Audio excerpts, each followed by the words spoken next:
الحمد لله رب العالمين، والصلاة والسلام على محمد رسوله الأمين وعلى آله وأصحابه أجمعين.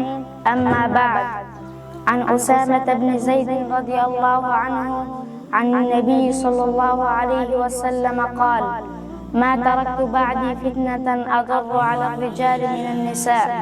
رواه البخاري.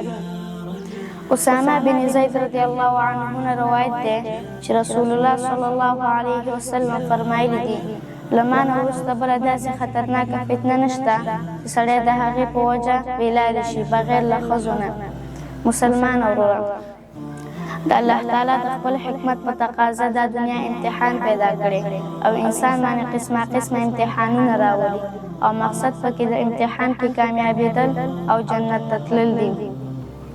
د دغې فتنې او امتحان یو طرف ته نن سبا بعضې ښځې دي، کومې ښځې چې بې حیا کارونه کوي، بې حیا کپړې جامې اغوندي، د خپل ورور پلار خاوند نه بغیر په بازارونو کې ګرځي، موبایل په ناروا طریقه استعمالوي. دا قسمه ښځې د معاشرې او ټولنې لپاره فتنه ده، بلکې د ټولنې ورانولو او فاحشه کولو او ګناه کې د اخته کولو لوی سبب دی.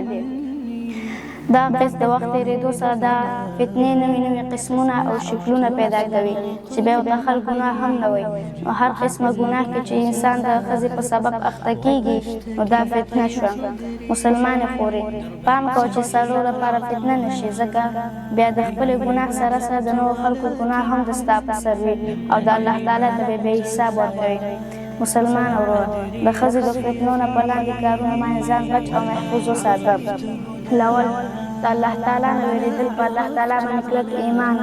دویم، د خپل نظر حفاظت کول، پردو ښځو ته نه کتل. دریم، غلط سوچ نه کول. څلورم، حلاله نکاح کول.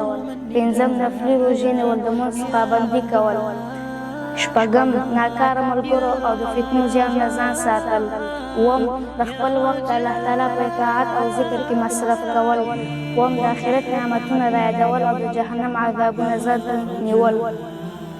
الله رب العالمین دې موږ چې موږ او تاسو ته په دې خبرو باندې عمل کولو توفیق راکړي. والسلام علیکم ورحمة الله وبرکاته.